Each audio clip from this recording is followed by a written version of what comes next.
Howdy. So last weekend, I may have had the most fun I've ever had. I went to Columbus.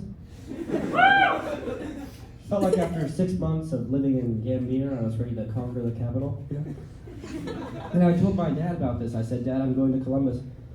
And I kind of realized in that moment how weird it was that parents who used to be pillars of authority were now just kind of like discretionary consultants.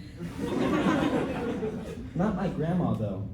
She recently discovered Find My Friend, and she's been having a field day with that.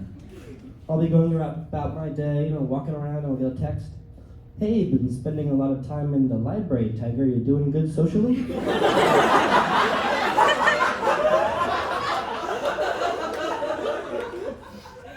I'm walking home from the NCAs. It's been a bad night. I'm tired. I want to go to bed. Out a little late tonight, honey, aren't we?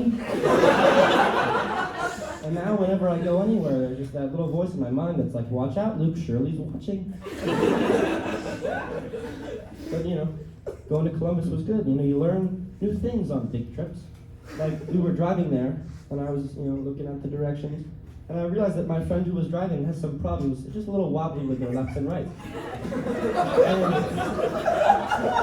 we came up with this sweet system where I would look at the directions, and then I'd tell her whether it was a me turn or a you turn.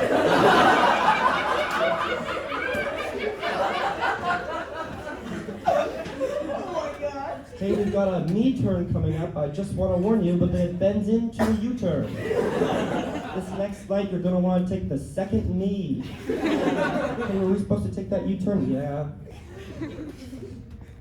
We actually we ended up going to Columbus. It was exciting for me because living in a small town, Ketchum, Idaho, I feel like I missed out on a lot of sweet youth activities, like dining and dashing. You can't really do that in Ketchum, Idaho. Because if I did it, I'd be in a restaurant, and I'm sitting there, kind of looking at the door, and think I want to make my move, and the waiter's kind of watching me. I start to go, stop, Luke Gilbreth! And you can't get away because the waiter's also your math teacher and your accountant. I'd never been to a sport game before. We went to Columbus to see a hockey game, and I was pretty stoked because, sports, it's exciting, but I had never seen it before. Turns out hockey is the coolest thing ever. Not only do you get to eat pretzels, but there's also angry Canadians who fight. So, needless to say, I'm a huge, die-hard Columbus Blue Jackets fan now. Which sucks because they're really bad. But in 20 years when they get good, I'm not going to be a bandwagon, which is pretty sweet. Playing a long game.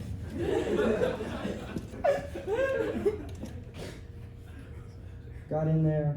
I'm thinking, why are they called the Blue Jackets? Right? I Googled it, and it turns out it's because they made Union uniforms during the Civil War.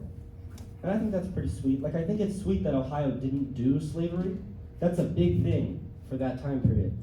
But it's a little sad that they haven't done anything notable in the 200 years since. It makes it really hard to name sports teams. I kind of understand why Cleveland has the Cavaliers, because their other option is the River Burners.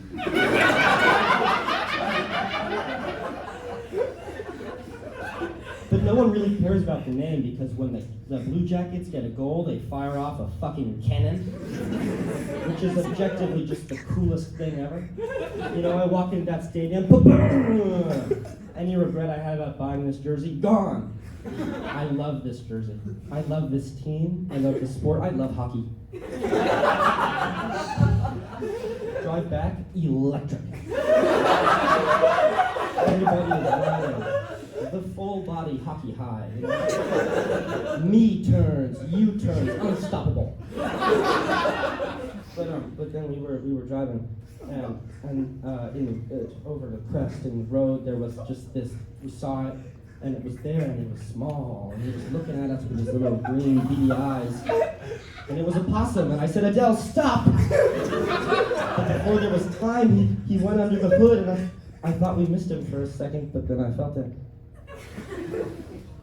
But big trips are good. You're gonna win some, you're gonna lose some. That's kind of all I have to say about that. Yeah.